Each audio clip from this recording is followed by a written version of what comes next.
Hello everyone, and welcome to our channel's Sleep Lecture. Tonight we're diving deep into the world of sleep, a place we spend about a third of our lives.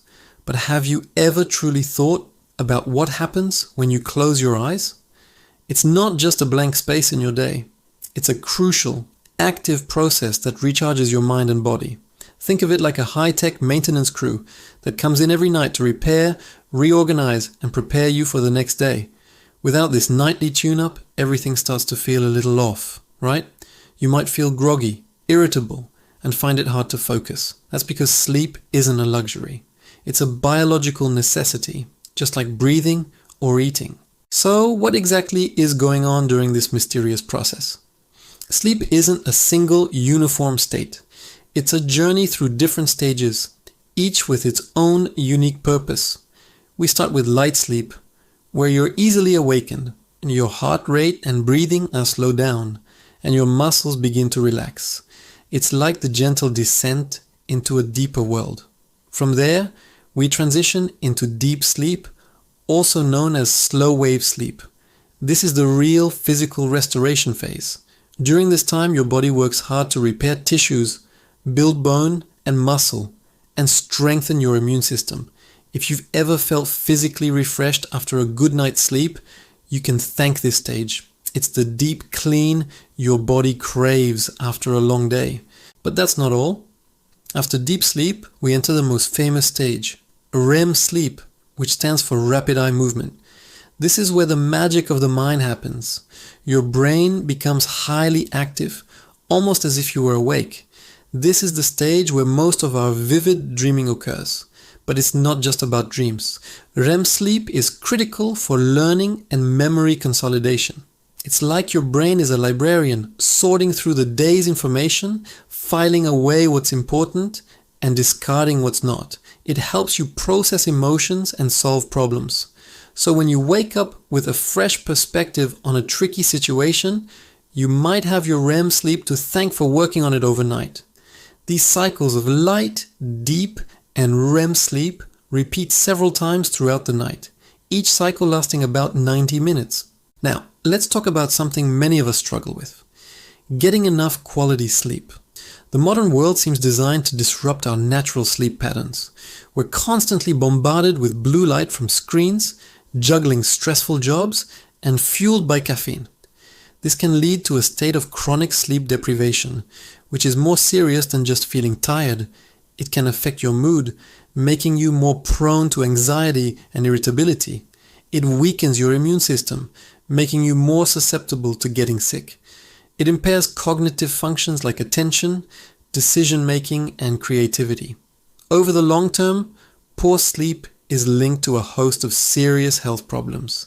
It's a quiet epidemic that affects millions, and it's time we started taking it seriously. So, how do we fight back and reclaim our nights? The key is to cultivate good sleep hygiene. This means creating a set of habits and a bedroom environment that are conducive to restful sleep. First, let's talk about consistency. Try to go to bed and wake up around the same time every day, even on weekends. This helps to regulate your body's internal clock or circadian rhythm. Your body loves routine, and a consistent sleep schedule tells it when it's time to wind down and when it's time to be alert. It might be tempting to sleep in on Saturday, but it can throw your whole week off, making it harder to wake up on Monday morning. Next, let's optimize your bedroom. Your sleep sanctuary should be cool, dark, and quiet. Invest in some good blackout curtains to block out city lights.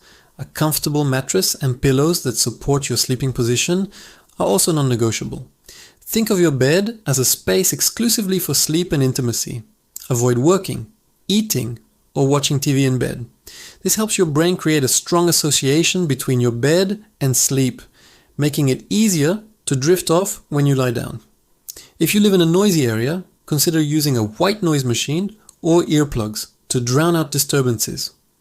Every little adjustment can make a big difference in the quality of your rest. What you do in the hours leading up to bedtime also matters immensely. Create a relaxing pre-sleep ritual. This could be anything that helps you unwind.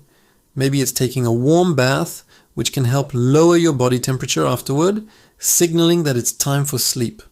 Or perhaps it's reading a physical book, not on a screen, listening to calming music, or practicing some light stretching or meditation.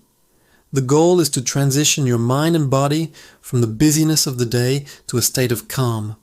Avoid stimulating activities like intense exercise, stressful conversations, or checking work emails right before bed.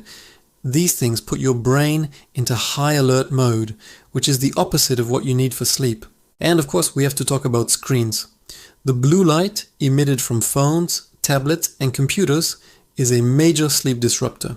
It suppresses the production of melatonin, the hormone that tells your body it's time to sleep. Try to implement a digital curfew, putting all screens away at least an hour before you plan to go to sleep. It can be tough at first, but your sleep quality will thank you for it. If you absolutely must use a screen, use a blue light filter or wear blue light blocking glasses in the evening. This small change can have a significant impact on your ability to fall asleep and stay asleep. Let's also consider what we eat and drink. Avoid large meals, caffeine, and alcohol close to bedtime. Caffeine is a well-known stimulant that can stay in your system for hours, making it difficult to fall asleep. While alcohol might make you feel drowsy initially, it actually disrupts sleep later in the night, particularly REM sleep, leaving you feeling unrested in the morning. A light, healthy snack is okay if you're hungry, but a heavy meal can cause indigestion that keeps you awake. Instead, you might try a cup of caffeine-free herbal tea, like chamomile, as part of your winding down routine. Remember, building good sleep habits is a journey, not an overnight fix. Be patient with yourself. If you have a bad night, don't stress about it. Worrying about not sleeping is one of the surest ways to stay awake. Instead, focus on your routine for the next night. If you find you're consistently struggling with sleep, or if you suspect you might have a sleep disorder like sleep apnea or insomnia, it's really important to talk to a doctor or a sleep specialist. They can provide guidance and treatment options tailored to your needs. Prioritizing your sleep is one of the most powerful things you can do for your physical health, your mental clarity, and your overall happiness. It's the foundation upon which a healthy and vibrant life is built. Thank you for joining this lecture. Sleep well and take care. Don't forget to follow our channel for more content.